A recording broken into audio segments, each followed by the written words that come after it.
सामने वाले इंसान के दिमाग में अगर अपनी भूख पैदा करनी है तो सीधा उसकी सबसे कमज़ोर नस पर हाथ रखना पड़ता है।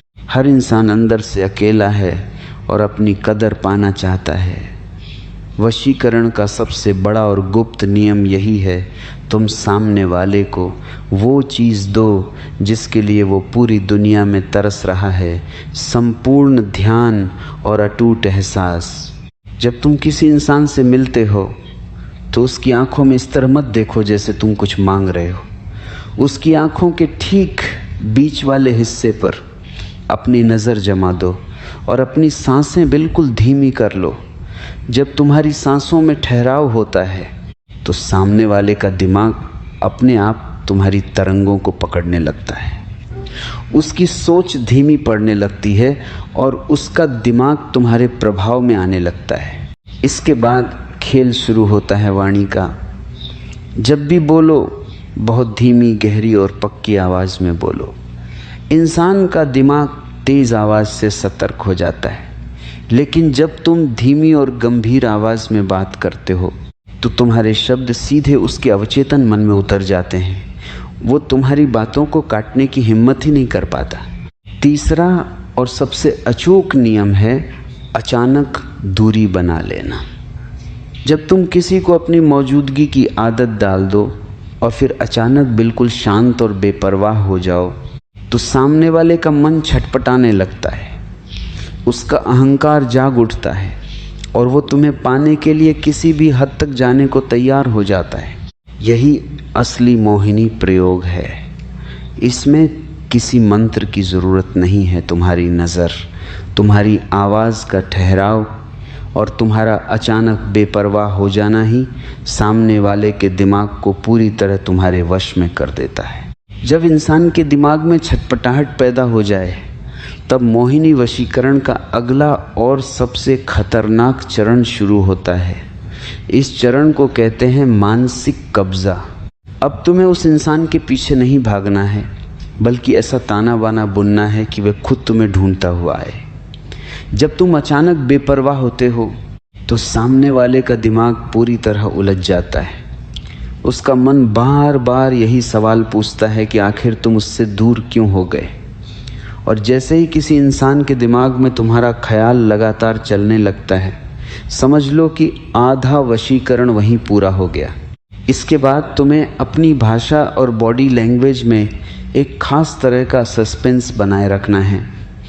जब भी वह इंसान तुमसे दोबारा संपर्क करने की कोशिश करे तो तुरंत पूरी तरह उपलब्ध मत हो जाओ। अपनी प्रतिक्रिया में हमेशा थोड़ा ठहराव रखो। उसकी हर बात का जवाब तुरंत देने के बजाय केवल अपनी आंखों से मुस्कुराओ और शांत रहो। जब इंसान को सामने वाले का मन पढ़ने को नहीं मिलता तो उसका दिमाग बहुत तेज़ी से असुरक्षित महसूस करने लगता है। वो तुम्हारे एक एक शब्द और तुम्हारी एक एक मुस्कान के लिए तरसने लगता है। अगली चीज़ है उसकी ज़रूरतों का मालिक बनना। हर इंसान की कोई ना कोई मानसिक कमज़ोरी होती है। कोई अपनी तारीफ़ का भूखा होता है, कोई अपनी बात सुनाने के लिए तड़प रहा होता है, तो कोई केवल किसी के सहारे की तलाश में होता है। तुम्हें बस चुपचाप उसकी इस कमज़ोरी को भांपना है। जब वो अपनी बात कहे तो बिना उसे टोके बिल्कुल शांत होकर उसे ऐसे सुनो जैसे उसकी बात से ज़्यादा ज़रूरी इस दुनिया में कुछ है ही नहीं। जैसे ही तुम उसे यह एहसास करा देते हो, उसकी आत्मा तुम्हारे आगे झुक जाती है। वह मान लेता है कि पूरी दुनिया में केवल तुम ही हो जो उसे सच में समझते हो। और आखिरी और सबसे अचूक दांव है नियंत्रण की अदृश्य डोर। जब सामने वाला इंसान पूरी तरह तुम्हारी आदत का शिकार हो जाए तब उसे मीठे अंदाज में अपने इशारों पर चलाना शुरू करो। छोटे छोटे निर्णय उसके लिए तुम खुद लो, लेकिन इस तरह जैसे ये उसी का फ़ायदा हो। जब कोई इंसान तुम्हारे फैसलों पर निर्भर होने लगता है तो उसकी अपनी सोचने समझने की क्षमता खत्म हो जाती है। इस तरह बिना किसी टोने टोटके और बिना एक भी गलत शब्द कहे तुम सामने वाले के दिल, दिमाग और इच्छा शक्ति पर पूरी तरह राज कर सकते हो। वह चाहकर भी तुम्हारी पकड़ से बाहर नहीं निकल पाएगा। जब इंसान तुम्हारी इस अदृश्य डोर से बंध जाता है तो इसके बाद मोहिनी प्रयोग का सबसे गहरा और अंतिम रहस्य काम करना शुरू करता है।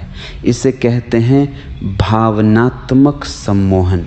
ज़्यादातर लोग वशीकरण में एक बहुत बड़ी गलती करते हैं। वे सामने वाले को अपने वश में करने के बाद उस पर अपना अधिकार जताने लगते हैं, उस पर दबाव बनाने लगते हैं, और जैसे ही तुम किसी पर दबाव बनाते हो, सामने वाले का अहंकार जाग उठता है।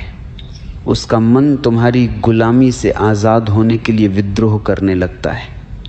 लेकिन जो असली ज्ञानी है, जो इस विद्या का सच्चा साधक है, वह कभी किसी पर दबाव नहीं बनाता।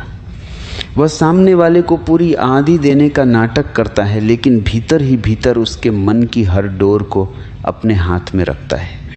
जब तुम किसी इंसान को ये एहसास कराते हो कि वह तुम्हारे साथ पूरी तरह आध है, वह जो चाहे बोल सकता है, जो चाहे कर सकता है, तो वह इंसान अपना सारा बचाव नीचे गिरा देता है।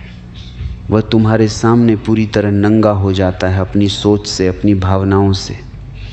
और जिस पल कोई इंसान तुम्हारे सामने अपनी रक्षा दीवार गिरा देता है, उसी पल वह पूरी तरह से तुम्हारा हो जाता है। अब तुम्हें केवल एक ही काम करना है, उसकी भावनाओं के उतार चढ़ाव का केंद्र खुद को बनाए रखना। जब वह खुश हो तो उस खुशी में थोड़ी शांति घोल दो। जब वह उदास हो तो उसकी उदासी को अपनी आंखों के मौन से भर दो।